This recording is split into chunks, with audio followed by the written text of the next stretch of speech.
Upravo gledate kako nastaje još jedan strip Helene Janečić. Sada gledate kako nastaje strip Marka Dješke.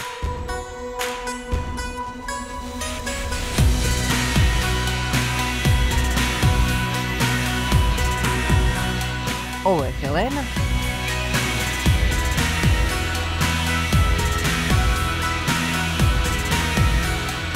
Ovo je Marko. Marko je još i animator. Helena je još i slikarica.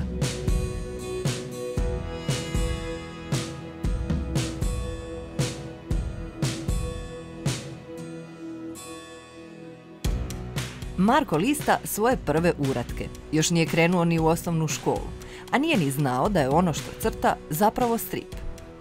Samo sam povlačio te crte kemijskom i onda bi ispunjavao kockice sa kadrovima.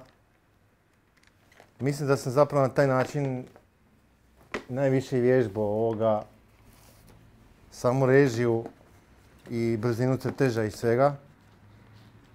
Ovdje je već malo to bolje po navodnicima, znači tu sam već bio možda malo stariji negdje pred kraj osnovne škole.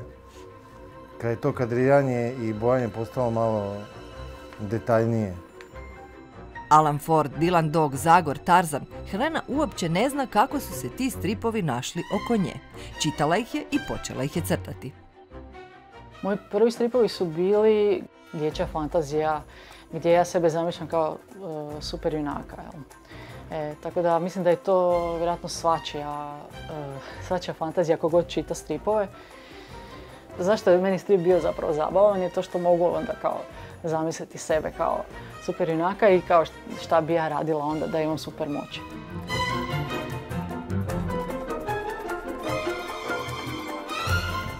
Glavni protagonisti Markovih ranih radova zovu se Bull i Bal i zapravo su dinosauri kojima se igrao sa svojom nećakinjom.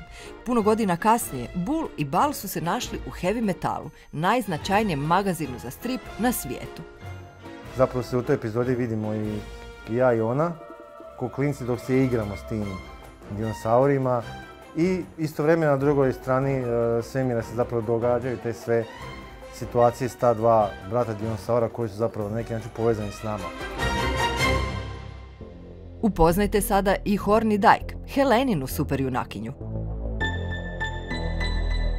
Horny Dyke je super junakinja koja je gej, lezbika i ona štiti svojih 10% gej populacije. Za ostalih 90% su zaduženi Superman i Batman i ostali. Ima traperice, ima pamučnu majicu, ima cipele sa ravnom petom.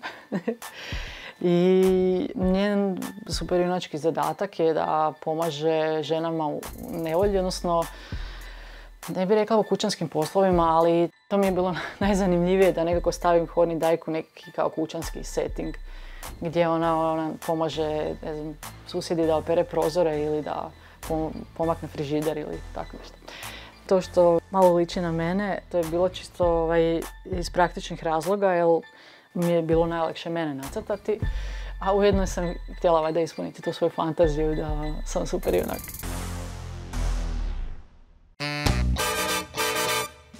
Ovo je Markov strip o večernjoj školi, nastao kao protest njega kao fana kad je emisija prešla na drugu televiziju. Strip se zove Posljednji fan, dao ga je Pervanu, a kad se ovaj nije javio, nastala je nova epizoda.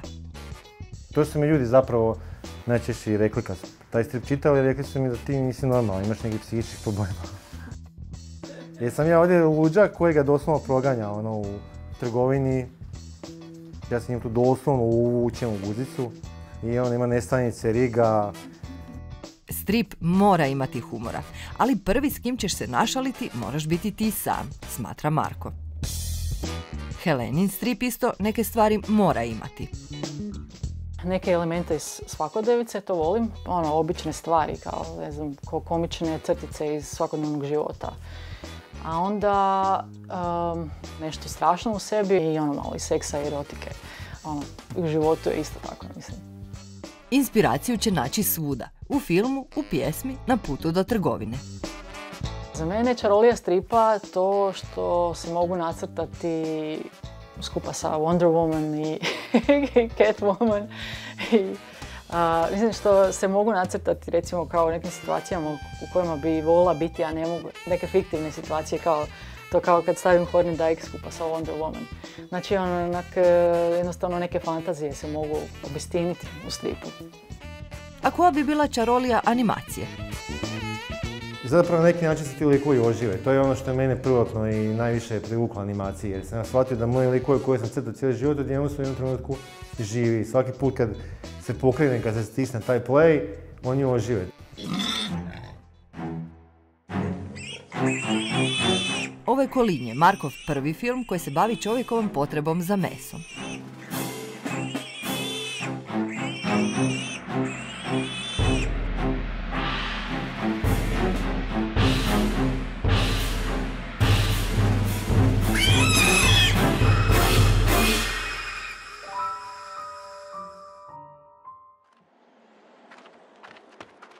Ovo je Sotonin sin, koji pobjegne iz pakla jer mu je dosadno da bi sreo sina od Boga kojem je također dosadno.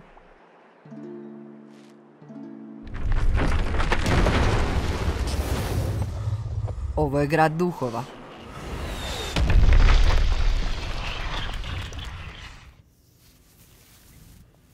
Počela sam se oblačiti izazovnije. Nešto kao drag. Ovo je Sve te senzacije u mom trbuhu, koje tematizira život transrodne osobe. Svi su filmovi nagrađeni što od publike, što od kritike. Inače, 1 minuta animiranog filma nastaje mjesec dana. Cijeli film je gotov za godinu dana, neki za 2. Inače ispod njega mora pofarbati sve, znači drugi ovo će biti boja. I onda ispod toga staje pozadinu i to je jedan kadar. I onda tako ima, ne znam, 100 neš kadrova, petina, zato što je ipak i to 10 minuta film.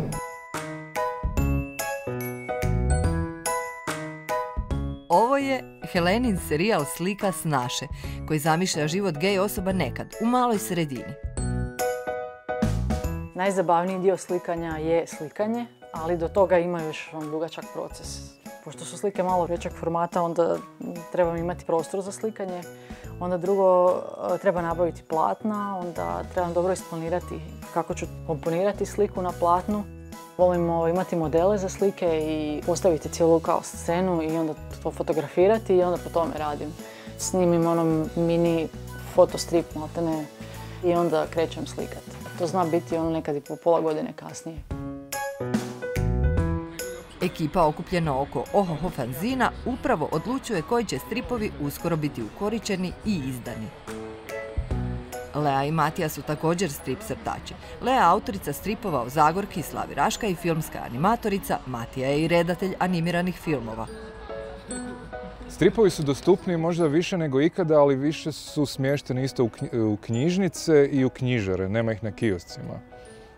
I stripovi su postali skuplji, na neki način su ekskluzivniji i možda i s te strane nisu toliko dostupni čitateljima ako ih žele posjedovati, jer to su albumi koji su od izdavača koji to stvarno onako dobro opremaju i koštaju barem nekih 200 kuna. Tvoje viđenje scene kod nas? Živo i zdravo, jako puno mladih, novih autora i to mi je jako drago. Imam očaj da se actually sve više ljudi bavi se stripom. I mislim da je dosta tome doprinijelo i postojanje interneta jer se ljudi puno lakše nađu i pospajaju. I imaju nekakvu platformu na kojoj mogu objavljivati bez toga da moraju tražiti bilo kakvog izdavaštva, što je dosta doprinijelo tome da se više žena bavi time. Helena ide prema svojem omiljenom mjestu, Mimari. Tamo voli promatrati skejtere. I sama je skejtala. Od uvijek sam htjela skejtat, ali jednostavno se nije događalo iz nekog razloga. Ili je skejt bio preskup ili nešto tako. U 35. godini sam dobila za rođendan skejt kao poklon. I to onaj neki najjeftiniji. I onda sam počela malo skejtati i skužila da je to stvarno super stvar. Da je to kao povratak u mladost. I onda sam skužila da bi bilo zapravo super stvar da ja skejtam na dasci koju sam ja izdizajnirala. Evo ih, postale su stvarnost. Ali uskoro će se na daskama naći i Helenini likovi iz Twin Peaksa. Odobrit će ih glavom i bradom veliki David Lynch, za što odgovornost snosi Karla, filmologinja. Kad smo se upoznale, onda nekako, naravno, produbile smo prijateljstvo razgovorima o vizualnim medijima, vizualnim umjetnostima, budući da se, naravno, i time se bavimo obje, svaka na svoj način. I tako smo došle zapravo do teme Twin Peaksa i Davida Lyncha. Naime, ja pišem doktorat o tome, a Helena je veliki fan, velika ljubiteljica te serije. I onda je ona za jedan rođendan iznenadila me prekrasnim poklonom. Naime, nacrtala mi je ilustraciju s motivom lika iz Twin Peaksa. Osim što je to bila prekrasna gesta, totalno me nekako oduševila i potaknula da reklamiram njen rad u zajednicama Twin Peaksaša. Dakle, mislim, njih na globalnoj razini ima užasno puno i istog trena ona je postala totalni hit. Ovo što gledate su kadrovi snimljeni na odličnoj izložbi Muzeja suvremene umjetnosti Nastavit će se, strip i vizualna kultura u Hrvatskoj, gdje sam i upoznala Helenu i Marka. Marko u budućnosti želi snimiti kratki igrani film. Helena želi da njezin strip postane film, a mi jedva čekamo njihove filmove.